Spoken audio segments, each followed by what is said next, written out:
So guys আজকে আমরা চিটোস কি বলে কোন ফ্লেভার দাঁড়ান এখন একটু ভালো করে দেখা যাচ্ছে না, কিন্তু এটা চেডার জেলাপিনো সরি ক্রাঞ্চি ক্রোকুয়েন্ট। ভাই আমি করতে পারতেছি না, কিন্তু আমি টেস্ট করে বলবো। ওকে,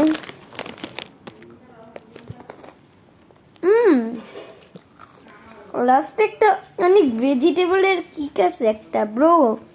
ও মাই গড গাইস, লাস্টে একটু বেশি সল্টি হয়, একটু বেশি একটা কিকটা আছে ভেজিটেবল। ভাই ক্যাপসিকামের বেশি ব্রো।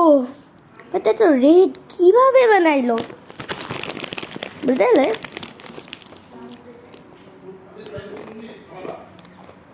সেকেন্ড টাইমে এই ভেজিটার ফ্লেভারটা পাওয়া যায় না, কিন্তু সল্ট কিন্তু আরো বাড়ে।